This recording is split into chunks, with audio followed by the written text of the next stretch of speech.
آپ اس کو time line سے سمجھ لیں کہ انسان کے اعتبار سے کوئی بھی چیز آپ جب سمجھتے ہیں تو وہ جگہ اور وقت کے حساب سے ہوتی ہے. جیسے فار ایگزامپل میں جب بچہ تھا، میں جب لڑکا تھا، میں جب جوان تھا، میں جب 40 سال کی میں تھا، میں جب 50 سال کی عمر میں تھا، یا میں جب اسکول میں تھا، کالج میں تھا. تو یہ سارا چیز ٹائم کے لیے ہوتی ہے. یا ایسے سمجھ لیں جیسے ایک ٹرین کو ایک ٹائم سمجھ لیں، ٹرین چل رہی ہے، ٹائم چل رہا ہے. تو ہر بندہ ہر اسٹیشن پہ بیٹھ جاتا ہے اور ایک جگہ پہ اتر جاتا ہے. جہاں بیٹھتا ہے اس کی پیدائش ہوتی ہے، جہاں اتر جاتا ہے اس کی موت ہوگی. تو یہ ایک ٹائم ہے جو چل رہا ہے. کوئی اس ٹرین میں بیٹھ رہا ہے ٹائم میں، کسی ٹائم میں آ رہا ہے، کسی ٹائم میں جا رہا ہے.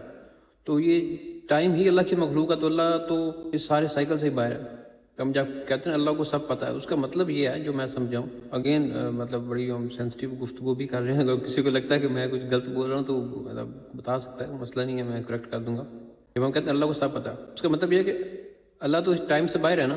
تو اللہ کو پتہ ہے کہ اگلے دن کیا ہونا ہے، کیونکہ اللہ تو اس ٹائم میں ہے ہی نہیں. مطلب آپ دیکھیں، آپ دور بین سے، اگر میں مثال دے رہا ہوں ایک چھوٹی سی، کہ اگر آپ دور بین سے اوپر سے ٹرین کو دیکھ رہے ہیں کہ وہ وہاں پہ بیٹھی ہے، 10 لوگ بیٹھے ہیں، تو اللہ کیونکہ اس کو دیکھ سکتا ہے، وہ اس ٹائم میں ہے ہی نہیں، وہ ہر جگہ پہ ہے، شروع سے تھا، بھی ہے اور رہے گا. یہ ساری چیزیں میں نے بتایا، ٹائم، زمین، سب کچھ اس کی مخلوق ہے، اس کی مخلوق ہے، وہ خود خالق ہے. تو اگر وہ اپنے علم کے بنیاد پہ وہ یہ دیکھ لیتا ہے کہ کون کس جگہ سے ان ہوگا، وہ آؤٹ ہوگا، کیا کرے گا، کیا نہیں کرے گا. لیکن بطور انسان میرے پاس اختیار ہے، میں بیٹھوں گا یا نہیں بیٹھوں گا، مطلب میں کچھ کام کروں گا یا نہیں کروں گا، میں کھانا کھاؤں گا یا نہیں کھاؤں گا، یا یہ کام کروں گا، سچ بولوں گا، جھوٹ بولوں گا، یہ میرا اختیار ہے.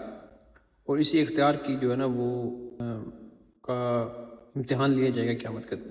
کیونکہ اس کو پتہ ہے وہ ٹائم سے باہر ہے. وہ اپنے علم کی بنیاد پہ دیکھ لگتا ہے کہ فلاں بندہ سچ بولے گا یا نہیں بولے گا، کیونکہ اس کو وہ ٹائم کا پابند نہیں ہے. ہمارا سائیکل جو ہے نا ٹائم کا، وہ چل رہا ہے، وہ اس سائیکل سے باہر ہے. بیسیکلی بتانا میں یہ چاہ رہا ہوں کہ اللہ اس ٹائم میں نہیں ہے، وہ ہر جگہ پہ ہے، شروع سے تھا، ہے، رہے گا.